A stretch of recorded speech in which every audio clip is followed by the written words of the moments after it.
It's the Alien Conspiracy Podcast. I am your host, Agent Anderson. Come along as we examine UFOs, conspiracies, and all things strange. You can follow the show on Twitter at AlienConPod. We also have an email address, alienconpod@protonmail.com. We would love to hear from you. This week's episode, Chapter 20 of The Report on Unidentified Flying Objects by Edward J. Ruppelt. Alright folks, this is the final chapter. Chapter 20. Do they or don't they? During the past 4 years, the most frequent question I've been asked is, what do you personally think? Do unidentified flying objects exist or don't they? I'm positive they don't. I was very skeptical when I finished my tour of active duty with the Air Force and left Project Blue Book in 1953, but now I'm convinced. Since I left the Air Force, the age of the satellite has arrived and we're in it.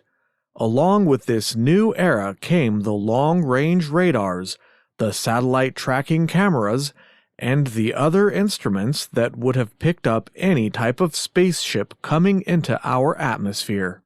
None of this instrumentation has ever given any indication of any type of unknown vehicle entering the Earth's atmosphere. I checked this with the Department of Defense, and I checked this through friends associated with tracking projects. In both cases, the results were completely negative. There's not even a glimmer of hope for the UFO. Then there's Project Moonwatch, the optical satellite tracking program for the International Geophysical Year. Dr. J. Allen Hynek, the director of Moonwatch, wrote to me, I can quite safely say that we have no record of ever having received from our Moonwatch teams any reports of sightings of unidentified objects which had any characteristics different from those of an orbiting satellite, a slow meteor, or of a suspected plane mistaken for a satellite. Dr. Hynek should know. He has investigated and analyzed more UFO reports than any other scientist in the world. And the third convincing point is that 12 years have passed since the first UFO report was made, and still there is not one shred of material evidence of anything unknown, and no photos of anything other than meaningless blobs of light. The next question that always arises is, but people are seeing something. Experienced observers, like pilots, scientists, and radar operators, have reported UFOs. To be very frank, we heard the words experienced observer so many times, these words soon began to make us ill. Everyone except housewives with myopia were experienced observers. Pilots, scientists, a term used equally as loosely, engineers, radar operators, everyone who reported a UFO was some kind of an experienced observer. This man had taught aircraft recognition during World War II. He was an experienced observer.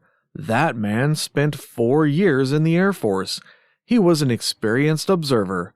We soon learned that everyone is an experienced observer as long as what he sees is familiar to him. As soon as he sees something unfamiliar, it's a UFO.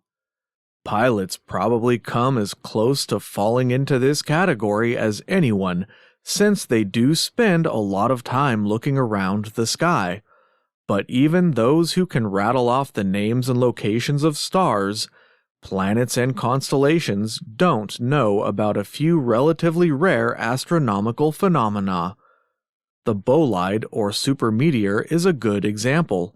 Few pilots have ever or will ever see a deluxe model bolide, but when they do, they'll never forget it.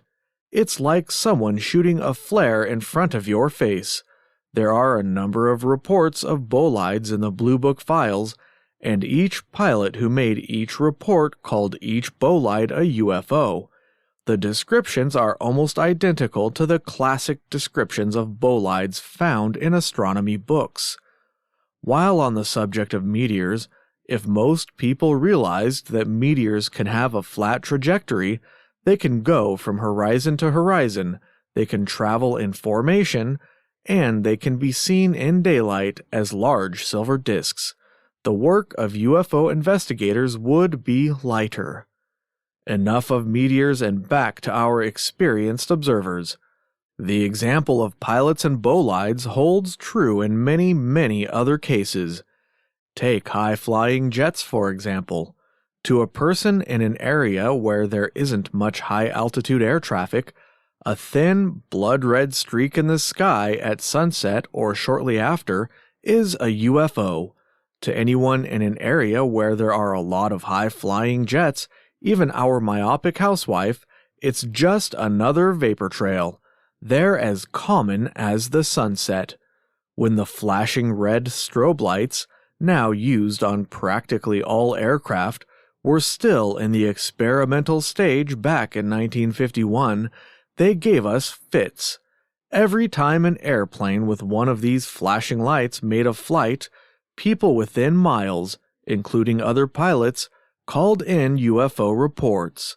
Now these strobe lights are common, and no one even bothers to look up. The same held true, and still does, for the odd array of lights used on tanker planes during aerial refueling operations. Some phenomena are so rare, and so little is known about them, that they are always UFOs. The most common is the disk following the airplane. I've never heard an explanation for this phenomenon, but it exists, and I've seen it on 3 occasions. Maybe a dense blob of air tears off the airplane, floats along behind, and reflects the sunlight. Whatever it is, it gives the illusion of a saucer chasing an airplane. Sometimes it's steady, and sometimes it darts back and forth. It only stays in view a few seconds, and when it disappears, it fades and looks for all the world as if it's suddenly streaking away into the distance. Birds, bees, bugs, airplanes, planets, stars, balloons, and a host of other common everyday objects become UFOs the instant they are viewed under other than normal situations. Then there is radar. This poor inanimate piece of electronic equipment has taken a beating when UFO proof is being offered. Radar is not subject to the frailties of the human mind, is the outcry of every saucer fan, and radar has seen UFOs. Radar is no better than the radar observer, and the radar observer has a mind. And where there's a mind, there is the same old trouble. If the presentation on the radar scope doesn't look like it has looked for years, a UFO is being tracked. Radar is temperamental. The scope presentation of each radar has certain peculiarities, and an operator gets used to seeing these. Occasionally, and for some unknown reason, these peculiarities suddenly change. For months, a temperature inversion may cause 50 or 75 targets to appear on the radar scope. The operator has learned to recognize them and knows that they are caused by weather. They are not UFOs. But overnight, something changes, and now this same temperature inversion causes only 1 or 2 targets. The operator isn't used to seeing this, and the targets are now UFOs. Many times we'd stumble across the fact that after the first report of a UFO being tracked on radar, the same identical type of target would be tracked again many times. But by this time the operator would have learned that they were caused by weather, and it wouldn't be reported to us. It is interesting to note that, to my knowledge, there has never been a radar sighting classed as unknown when radar scope photos were taken. The reason is simple. The radar operator can take ample time to re-examine what he had to interpret in seconds during the actual sighting. Also, more experienced radar operators have a chance to examine the scope presentation. Mixed in with the fact that there are few really qualified observers on this Earth is the power of suggestion. About the time someone yells UFO and points, all powers of reasoning come to a screeching halt. We saw this happen day after day. Few people I ever talked to, once they had decided they were looking at a UFO, stopped to calmly say to themselves, "Now, couldn't this be a balloon, star, planet, or something else explainable?" In one instance, I traveled halfway across the United States to investigate a report made by a high-ranking man in the State Department, an experienced observer. It was evening by the time I got to talk to him, and after he'd excitedly told me all the pertinent facts, how this bright light had jumped across the sky, he said, "Want to see it? It's still there, but it's not jumping now." We went outside and there was Jupiter. Then there was the UFO over Dayton, Ohio in the summer of 1952. I first heard about it at home. It was about 6 in the evening when the phone rang, and it was one of the tower operators at Patterson Field. The tower operators at Lockbourne Air Force Base in Columbus, Ohio, 60 miles east of Dayton, had spotted 3 fiery spheres flying in a V formation over their base. 2 F-84s had been scrambled to intercept, and they were in the air right now. So far, the tower operator told me, the intercept had been unsuccessful because the objects were traveling 2,000 to 3,000 miles an hour and were too high for the old F-84s. He was monitoring the 2 jets' radio conversation, and he put his telephone near the speaker. I heard, "At 28,000 and still above us, high speed, headed toward Wright-Patterson, low on fuel, going home." I made it to my car in record time and took off toward Wright-Patterson, about 12 miles from where I was living. It was still light, although the sun was low, and as I drove, I kept looking toward the east. Nothing. I reached the gate, showed my pass to the guard, and had just written the whole thing off as another UFO report when I saw them. They convinced me. Off to the east of the air base were 3 objects that can best be described as 3 half-size suns. By the time I arrived at base operations, there were 3 or 4 dozen people on the ramp, all looking up. The standard comment was, "Look at them go." About this time, a C-54 transport taxied up and stopped. It was the Kitty Hawk flight from Washington, and I knew several people who got off. One passenger, an officer from ATIC, ran up to me and handed me a roll of film. "Here's some pictures of them," he said breathlessly. "I never thought I'd see one." The next passengers I recognized were 2 other officers, PhD psychologists from the Aeromedical Laboratory. I knew them because they had visited Blue Book many times, collecting data for a paper they were writing on UFOs. The title of the paper was to be "The Psychological Aspects of UFO Sightings."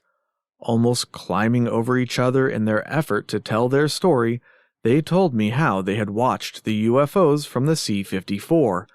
Both had seen them dogfighting between themselves. "How fast were they going?" I asked. "Like hell," was their only answer, but the way they said it and the looks on their faces emphasized their statement. The crowd on the ramp had increased by now, and some of the newcomers had binoculars. The men with the binoculars were the focal point of several individual groups, as they watched and gave blow-by-blow accounts. Some of the crowd were talking about jet fighters, and it suddenly dawned on me that just across the parking lot was the operations office of the local ADC jet outfit, the 97th Fighter Interceptor Squadron. I ran over to Interceptor Operations and went in. I knew the duty officer because several times before the 97th, people had chased balloons over Dayton. When I told him about the UFOs, all I received was a rather uninterested stare. When I said they were over the base, he did me the courtesy of going out to look. He came running back in and hit the scramble button. 3 minutes later, 2 F-86s were headed UFO-ward. They soon disappeared, but their vapor trails kept the tense crowd informed of their progress. And believe me, there was tension. As the vapor trails spiraled up, first as 2 distinct plumes and later only one, as they blended at altitude, more than one pilot standing on the ramp expressed his thankfulness for his unenviable position, on the ground watching. The vapor trails thinned out and disappeared right under the 3 UFOs, and it was obvious that the 2 jets had closed in. Here were 3 that didn't escape. That night, the 97th Fighter Interceptor Squadron added 3 more balloons to their record. The F-86s had been able to climb higher than the F-84s. The next morning, photos confirmed the balloons. They had been tethered together and carried an instrument package. I had been fooled. 2 PhD psychologists who had studied UFOs had been fooled. A C-54 load of experienced observers, many pilots, had been fooled. The tower operators had been fooled, and so had 100 others. This was an interesting sighting, and we used to discuss it a lot. All of the observers later agreed that what made them so excited was the tower operator's announcement. F-84s from Lockburn are chasing 3 high-speed objects. This set the stage, and from then on, no one even considered the fact that if the objects had been traveling 2,000 or 3,000 miles an hour, they would have been long gone in the 15 minutes we watched them. Secondly, I found out that the C-54, a slow airplane, had actually overtaken and passed the balloons between Columbus and Dayton, but none of the passengers I talked to had stopped to think of this. And I'm positive that in our minds the balloons, which were about 40 feet in diameter and at 40,000 feet, looked a lot larger than they actually were. I know the power of suggestion plays an important role in UFO sightings. Once you're convinced you're looking at a UFO, you can see a lot of things. But then there's the unknowns. Any good saucer fan, wild-eyed or sober, will magnanimously concede that a certain percentage of the UFO sightings are the misidentification of known objects. They drag out the unknowns as the proof. Technically speaking, an unknown report is one that has been made by a reliable observer, not necessarily experienced. The report has been exhaustively investigated and analyzed, and there is no logical explanation. To this, the Air Force says, the Air Force emphasizes the belief that if more immediate, detailed, objective observational data could have been obtained on the unknowns, these too could have been satisfactorily explained. I think the case of the Lubbock Lights is an excellent example of this. It is probably one of the most thoroughly investigated reports in the UFO files, and it contained the most precise observational data we had ever received. Scientists from far and near tried to solve it. It remained an unknown. The men who made the original sightings stuck by the case and furnished the more detailed objective observational data the Air Force speaks of. The mysterious flights appeared again, and instead of looking for something high in the air, they looked for something low and found the solution. The world-famous Lubbock Lights were night-flying moths reflecting the bluish-green light of a nearby row of mercury vapor street lights. I will go a step further than the Air Force, however, and quote from a letter from ex-Lieutenant Andy Fluas, once an investigator for Project Blue Book. Fluas' statement sums up my beliefs, and I'm quite sure the beliefs of everyone who has ever worked on Project Sign, Grudge, or Blue Book. Fluas wrote, even taking into consideration the highly qualified backgrounds of some of the people who made sightings, there was not one single case which, upon the closest analysis, could not be logically explained in terms of some common object or phenomenon. The only reason there are any unknowns in the UFO files is that an effort is made to be scientific in making evaluations, and being scientific doesn't allow for any educated assuming of missing data or the passing of judgment on the character of the observer. However, this is closely akin to being forced to follow the Marquis of Queensberry rules in a fight with a hood. The investigation of any UFO sighting is an inexact science at the very best. Any UFO investigator, after a few months of being steeped in UFO lore and allowed a few scientific rabbit punches, can make the best of the unknowns look like a piece of well-holed Swiss cheese. But regardless of what I say, or what the Air Force says, or what anyone says, we are stuck with flying saucers, and as long as people report unidentified objects in the air, it's the Air Force's responsibility to explain them. Project Blue Book will live on. No responsible scientist will argue with the fact that other solar systems may be inhabited, and that someday we may meet those people, but it hasn't happened yet, and until that day comes, we're stuck with our space-age myth, the UFO. And that's the end of the book. All right, we did it, folks. We finished the entire book. I can't help but feel some sense of accomplishment of having read this whole thing. I tell you, it was a real learning experience for me, and I hope it was for you as well. I would just like to point out that the skeptic mentioned in this last chapter, Dr. Alan J. Hynek, actually did a 180 later on, much later on in his career after the closure of Blue Book, more accurately maybe a little bit before that in the mid-60s. While he's a skeptic when this book was written, or when this chapter was written, later on he definitely was not. And remember, these last 3 chapters were tacked on a couple of years after the original publication of the book. There are rumors that Ruppelt was made to put those into publication and made to do the revision, and there are also rumors that they were ghostwritten, that it wasn't even Ruppelt who wrote these chapters, or maybe even the book in general. But whatever the case, we don't know for sure. That last chapter does seem to contradict the tone of the rest of his book. Up until that point, the first, I'd say maybe 17 or 18 chapters or so, he seems to be on the fence, and he does present many really good cases as well as many good hoaxes and many good identified unidentifieds.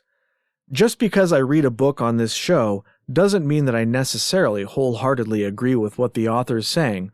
At any rate, this is one of the most interesting books on UFOs, written as an insider in one of the most important UFO investigations in the history of the Western world. Ruppelt is considered to have been the best head of Blue Book. Many people consider his years to be the golden age of UFO investigation under Project Blue Book. Before and after he helmed the project, it was more or less just a straight-up debunking operation.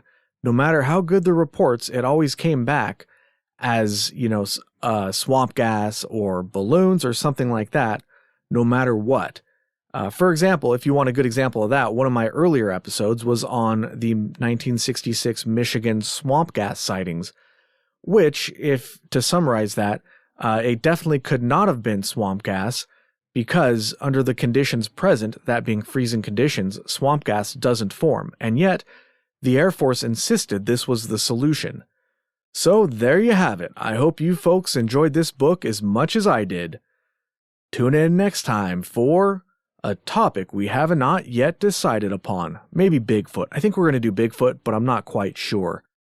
If you enjoyed the show, you can really help us out by subscribing, liking, and leaving a good review wherever you listen to podcasts. We have an email address, alienconpod@protonmail.com, and you can follow us on Twitter @alienconpod.